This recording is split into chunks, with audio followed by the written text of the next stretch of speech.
estou muito triste hoje. Muito triste com o que o Grêmio apresentou ontem. Quando tu perde antes, durante e depois do jogo, tu tem que fazer uma avaliação para entender em que mundo tu está vivendo.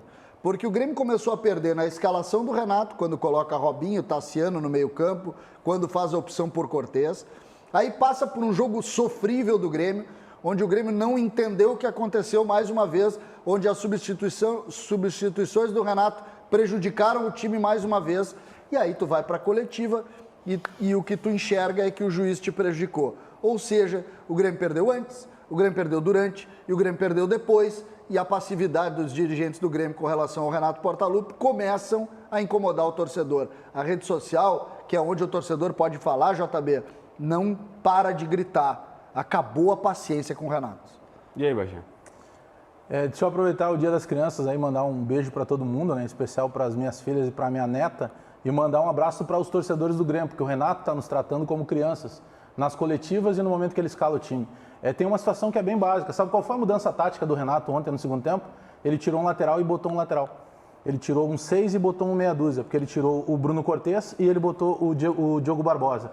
O melhor lateral esquerdo do Grêmio hoje quem é? Não é o Cortez, com certeza, mas o Renato insiste no Cortez. As soluções do meio-campo do Grêmio hoje, elas passam por uma evolução tática que não existe com o Renato. Então o Renato acredita, por exemplo, que ele vai mudar tudo com o Tassiano e com o Robinho.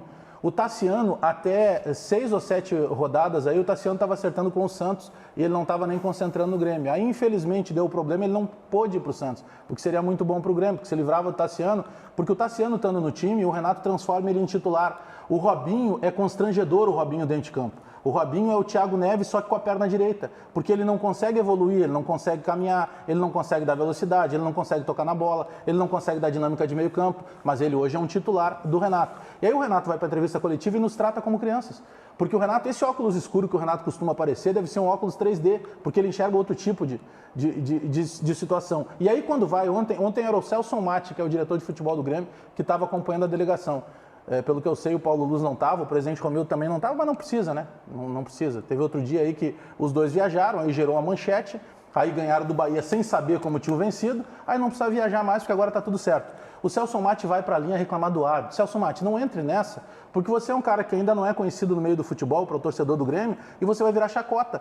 Porque você é um cara que eu sei que tem bons serviços prestados ao Grêmio, não entra nessa, sabe por quê? Nós não perdemos pro árbitro ontem. Nós perdemos pro Santos, nós perdemos pro Renato, nós perdemos pro Tassiano, nós perdemos pro Robinho, nós perdemos pro Bruno Cortez. O Bruno Cortez é um cara que sempre que a gente vai falar dele, nós gremistas, a gente cita assim, ó, o Cortez é um cara legal. Vocês já viram o Instagram do Cortezinho, filho do Cortez? Pô, é muito legal, ele é um cara do bem, é só o que a gente fala. A gente nunca disse assim, o Bruno Cortez é o lateral esquerdo que o Grêmio precisa.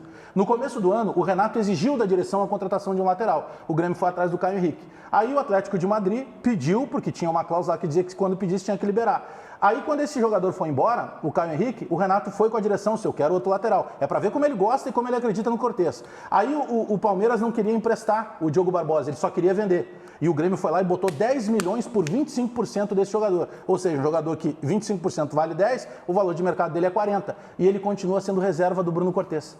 Não dá para entender mais nada. Para mim, é uma coisa muito simples votando na enquete. É o termo que eu utilizei, que eu criei para o Renato. É uma renatice. Para mim, o Renato não tira mais do time do Grêmio porque ele não é cobrado. Não tem cobrança para o Renato. Sabe qual foi o maior feito da gestão do presidente Romildo com o Renato? Deu uma estátua para o Renato. Renato, põe na sua cabeça. Se você não está vendo, alguém está vendo e vai te contar. Você não é maior que o Grêmio. E aquele torcedor, ou aquele cronista identificado com o Grêmio, que fica levantando bolinha na coletiva para o Renato se livrar, você não está fazendo bem para o Grêmio. Você está fazendo bem para o Renato. Porque o Renato tem certeza que ele é maior que o Grêmio. E ele não é maior que o Grêmio. Deixa eu dizer uma coisa para vocês. Por conta eu sempre faço lives antes do jogo, depois do jogo do Inter e tal. Nunca casou de eu conseguir ver um jogo do Grêmio por completo. E ontem eu consegui. Ontem eu vi o jogo do Grêmio por completo e eu fiquei chocado. Eu fiquei chocado, porque eu acho que o Grêmio perdeu, e aqui não vai nenhum clubismo na minha parte, mas realmente me chamou a atenção, porque o Grêmio que me incomodou tanto nos últimos anos, era um Grêmio que tinha uma identidade muito bem estabelecida, que ainda era herança do Roger e o Renato soube comandar bem, né? Levar bem, que é o controle do jogo. O Grêmio de controle de jogo. Meio campo. Eu vi um Grêmio que teve problemas nos últimos anos, mas que nunca abria mão de ter o controle do jogo com um toque qualificado na frente. Não tem mais nada. O Grêmio perdeu a identidade que tinha nos últimos anos. O Grêmio não tem mais controle de bola, cara. Preciso admitir que tu tem toda a razão. Soube hoje que tu não visse os Grenais, porque curiosamente o que está salvando o Renato, e não é flauta não, o que está salvando o Renato nessa temporada é ter vencido 2 Grenais. Sobretudo o Grenal da Libertadores, no Beira-Rio, e aquele Grenal no final da primeira fase. Porque tu tira isso da relação do Grêmio hoje... No final do segundo turno, tu quer dizer, né? É, o final do segundo turno do Gauchão e o segundo Grenal da Libertadores. Tu não tem nada. E essa tua ponderação, Baldasso, com relação ao que o Grêmio está apresentando, o Grêmio, e eu acho que aí a gente está cometendo um erro, não digo nós cronistas, mas o torcedor de um modo geral, porque a gente fala em continuidade. E aí, quando a palavra continuidade chega claramente no dirigente, no Romildo Bolzan, que está desde 2015 no comando, e no Renato, que está desde 2016, né? Isso é fato. Só que time é esse que o Grêmio apresenta? Vocês deram conta da escalação do Grêmio ontem, do meio para frente? A gente pode pegar. O Cortez estava anos atrás, mas Orejuela não, Paulo Miranda não, David Braz não, Lucas Silva não, Robinho não, Tassiano não, Luiz Fernando não, Diego Souza não. 16 para cá são 4 anos.